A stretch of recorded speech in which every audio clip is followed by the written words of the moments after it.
Hello, Steve Mills here. Fantastic to be here again on my podcast, the Results Mastery Podcast. I've been doing a few different things recently and doing lots of LinkedIn Lives, or as I call them, Results Mastery Lives. But it's good to be here. Thank you for your time in listening. I'm going to keep this one fairly short, and this is modelled off a LinkedIn Live that I did earlier called Modelling. So I'm modelling the model, and I'm totally confusing myself now, and probably you, but never mind. Okay, so let's just clarify. What is modelling to start with? Well, modelling is the process of looking for something better than you've got and copying it, really. And now I want to be really clear about this word copying it. I'm not talking about infringing somebody's intellectual property. I'm not talking about copying and pasting words off somebody's website and basically stealing things. I'm talking about copying a concept or modelling a concept. I'll explain a little bit more about that and give you some examples as today's session progresses, but you'll hopefully get the idea. I want to kick off by talking to about somebody who introduced me to modelling many, many years ago, and his name is Tony Robbins. You may know Tony. He's a very, very successful guy. Turns over, I believe it's somewhere in the region of 7 billion a year as a consultant, trainer, coach, and advisor, which is obviously not enough to live on, but it's quite a good start and a little bit more than I earn. So, well done to him.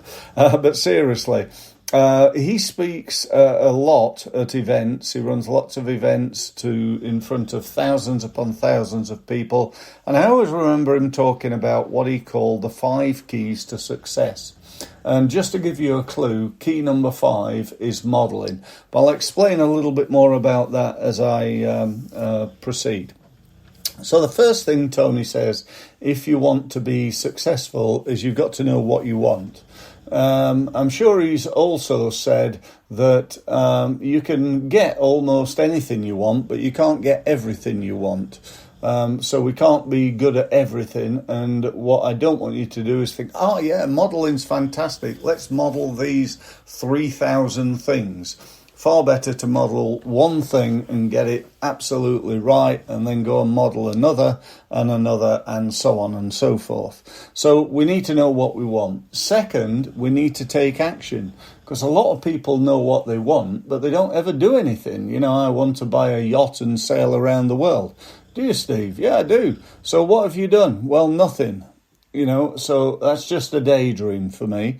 So we've got to be taking action. We've got to put a plan together, and we've got to do something about it. So that's step 2. Step 3 is what Robbins calls sensory acuity. In other words, knowing whether it's working or not by measuring. And I talk about this all the time to my clients. Understanding your sales and marketing numbers is absolutely paramount to the success of your business. So we need to make sure we're doing that. Number 4 then is, if it's not working, we need to change our approach. I think it was Einstein who once said, the definition of insanity is doing the same thing again and again and expecting a different result. And yet I see this all the time in small businesses, just doing the same thing again and again and expecting a different result. So, let's make sure that we don't do that. And then number 5 is to model success. Now, some of you know that many years ago, I used to play table tennis at international level. I was a full-time player, ranked in the top few players in England, and, it was an amazing period of my life. Now, the reason I managed to achieve that level, I think, is that I modelled other people without necessarily knowing what I was doing, but I figured out when I was quite young that if I wanted to be good, I needed to practice and do the same things as those who are already good.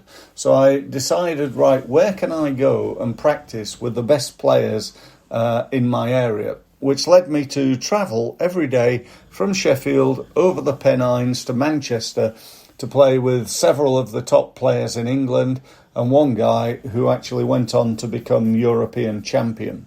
I did that, and that was probably the number one thing that turned me from a decent county player into a top,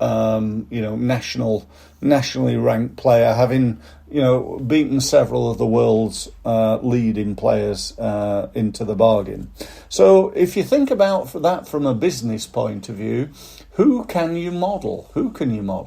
I could model something from Tony, couldn't I? Tony Robbins. He's a guy like me. He does training and he does consultancy and coaching and advice. So he's not a million miles away from me, but he is more successful than I am. So what could I model? Are there things about his website? Do you think Tony's got a good website designer? Absolutely has. Do you think he's good at marketing? Absolutely is. Is there anything I could model? Again, I'm not talking about, copying his emails and cut and pasting them into mine. I'm not talking about that. I'm really talking about, what he's doing. How often does he send emails out?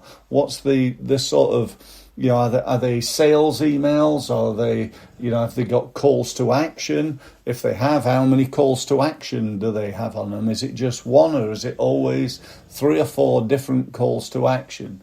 And so on and so forth. What about this company called Apple? You might have heard of them. Apple, one of the biggest companies, if not maybe the biggest company in the world. And do you think those guys know a little bit about branding? I'm absolutely certain they do. They're masters at it. They're arguably, certainly my perception, I would say that they've got the most popular brand in the world, certainly in terms of quality. Everything that they do oozes quality. Even the box that you get your products in, that your new laptop or iMac comes in, it's absolute quality. And, so I wonder what I could model. Do you think their website is well designed? Absolutely it is. Is there anything I could model about my website that, would give me a benefit, enable me to be better than I am, or certainly perceived as better than I am? So, that's really what we're talking about. So think about, modeling. Even doing this podcast, is there anything you could model about, if you're doing a podcast, could you go on to somebody else's podcast, have a listen to what they do and see if that could be done better? You with me? I think this is really, really powerful. I really do. So please feel free to, to go ahead and take some action. Think about what you're going to model. Basically, what do you need to improve? Then go and find somebody who's better than you at it. Why would you do that? Because you want to raise your game. That's what this is all about. That's what results mastery is. It's about not being happy with the results that you're getting, and it's about working on improving those games. Okay, so let's just finish off by telling you about something. I've just launched something called the Results Mastery University. This is an online training portal that includes a place for you to add your profile, to network with other members, to share best practice, to access all the free events and some of the paid for events that I'm running. And I'd like to offer you membership. I'd like to offer it for free, not for 30 days, but forever. So what I'd like to suggest you do is to go to my website, excuse me, which is steve-mills.com. Get yourself signed up. There is an upgrade if you want to access all my 250 training videos, which is all the sales and marketing training your business would ever need. It's £25 a month.